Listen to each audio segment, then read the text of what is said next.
मुंबई के माटुंगा में जांच के दौरान एक इनोवा कार से 85 लाख के नए नोट बरामद, 4 लोग हिरासत में। मुंबई की करीब 10 बैंक शाखाओं में नोटबंदी के बाद संदिग्ध रूप से जमा हुए करीब 75 करोड़ रुपए। ईडी ने बुधवार को की थी 50 शाखाओं में पैसे जमा होने के पैटर्न की जांच। इनमें प्राइवेट और पब्लिक दोनों तरह के बैंक शामिल। इनमें एक ट्रांजैक्शन अकेले 56 करोड़ का है। ईडी ने शुरू की जांच। सामने आया बॉम्बे अस्पताल में छगन भुजबल के परिवार और एनसीपी नेताओं का वीडियो। ईडी का दावा, यहां पर राजनीतिक मीटिंग कर रहे थे भुजबल। मनी लॉन्ड्रिंग के आरोप में ऑथर रोड जेल में बंद छगन भुजबल के खिलाफ एक अर्जी देकर अंजलि दमानिया ने लगाया आरोप। कहा, जेल और जेजे अस्पताल की लापरवाही का फायदा उठाकर भुजबल 1 महीने बॉम्बे अस्पताल में रहे।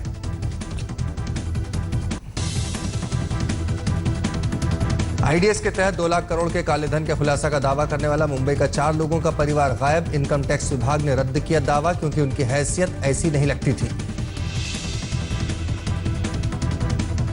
मुंब्रा के एक युवक के आईएसआईएस में शामिल होने का शक। युवक के भाई की शिकायत पर एटीएस ने शुरू की जांच। नागपुर विधानसभा में नेता विपक्ष धनंजय मुंडे ने उठाया प्याज के गिरते दामों का मुद्दा। सरकार से की किसानों को सही दाम देने की मांग। विधानसभा के सामने स्वाभिमानी शेतकारी संगठन के कार्यकर्ताओं का प्रदर्शन। नोटबंदी की वजह से किसानों को हो रही दिक्कतों से थे नाराज।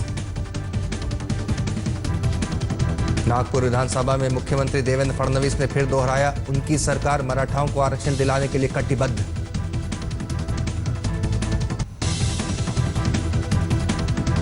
फडणवीस ने कहा, बॉम्बे हाई कोर्ट में इस मुद्दे पर सरकार की तरफ से सीनियर वकील हरीश साल्वे पैरवी करेंगे। मराठा आरक्षण को चुनौती देने वाली याचिका पर सुनवाई कर कोर्ट ने आरक्षण पर लगा रखा स्टे। अपनी ऑटोबायोग्राफी लिखना चाहते हैं शीना बोरा मंडल। पीटर मुखर्जी सीबीआई कोर्ट से मांगी इसके लिए जेल में लैपटॉप के इस्तेमाल की इजाजत। पीटर का कहना है कि उन्हें हाथ से लिखने में दिक्कत होती है। वो दिन में लैपटॉप 4 घंटे के लिए इस्तेमाल करके जेल प्रशासन को वापस कर देंगे। सीबीआई ने किया कड़ा विरोध। शरद पवार के निर्देश पर नवाब मलिक और संजय दीना पाटिल ने किया समझौता। पिछले महीने दोनों ने एक दूसरे पर एक पार्टी मीटिंग में जानलेवा हमले का आरोप लगाया था। बीसीसीआई में सुधार को लेकर लोढ़ा कमेटी की रिपोर्ट पर आज भी नहीं हो पाई सुनवाई। सुप्रीम कोर्ट में 14 दिसंबर को अगली तारीख। 130 रुपए प्रति तोले के गिरावट के साथ 10 महीने के न्यूनतम स्तर पर लुढ़का सोना। 10 ग्राम सोने का भाव हुआ 28,580 रुपए। चांदी की कीमतों में 250 रुपए प्रति किलो का इजाफा। 1 किलो चांदी का दाम हुआ 41,850 रुपए। पेटीएम संस्थापक विजय शेखर शर्मा ने अपने 1% शेयर बेचकर जुटाए 325 करोड़ रुपए। अपनी ही कंपनी 197 के एक साझेदार को पिछले हफ्ते बेचे शेयर।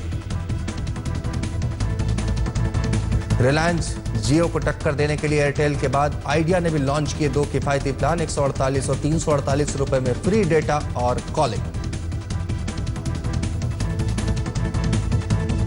अक्टूबर में आईआईपी ग्रोथ में गिरावट। सितंबर के 0.7% के मुकाबले अक्टूबर में -1.9% हुई औद्योगिक उत्पादन की विकास दर।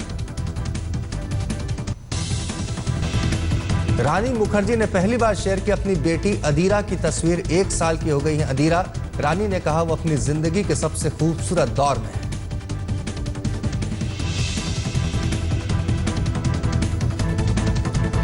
एशिया की सबसे सेक्सी महिला बनी बॉलीवुड अभिनेत्री दीपिका पादुकोण। 4 बार की विजेता प्रियंका चोपड़ा को पछाड़ा।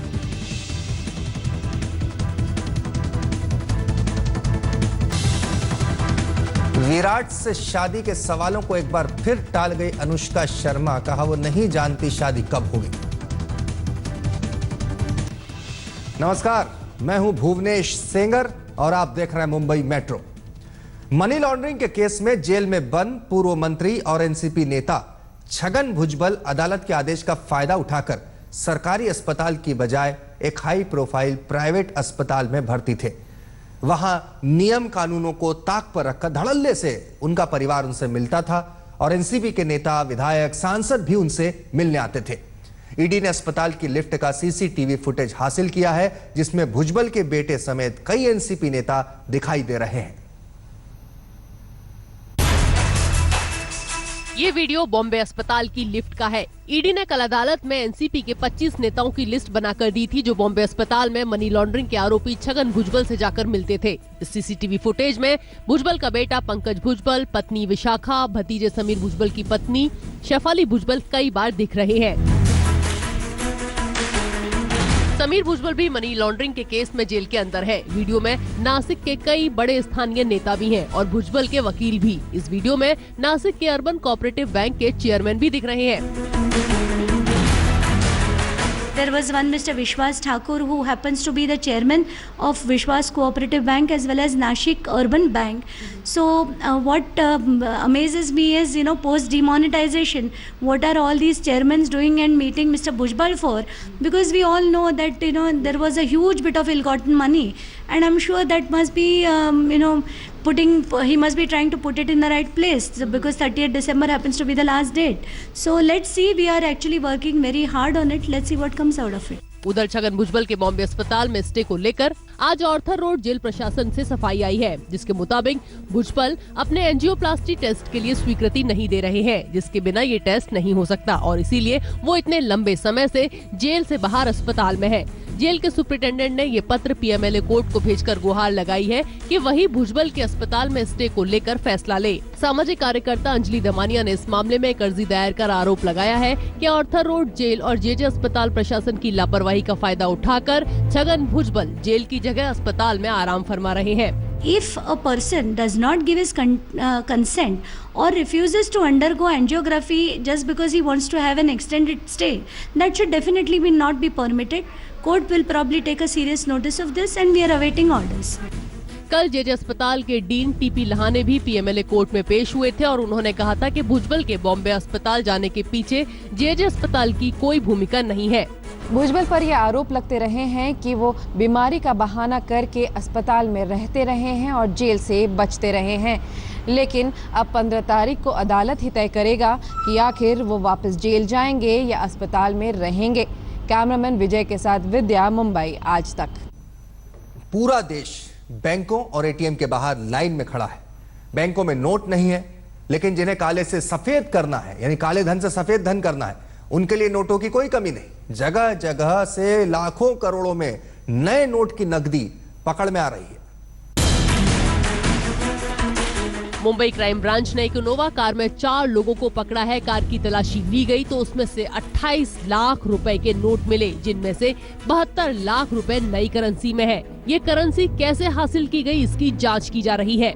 मुंबई क्राइम ब्रांच को आज एक टिप मिला था कि 4 लोग जो है वो एक गाड़ी में कई लाख रुपए अवैध तरीके से मुंबई के बाहर लेके जा रहे हैं और इसी टिप के ऊपर काम करते हुए मुंबई क्राइम ब्रांच ने ये जो गाड़ी है, आप देख सकते हैं कि इनोवा गाड़ी है, उसको दादर के हिंदू कॉलोनी में जो है वो रोका गया।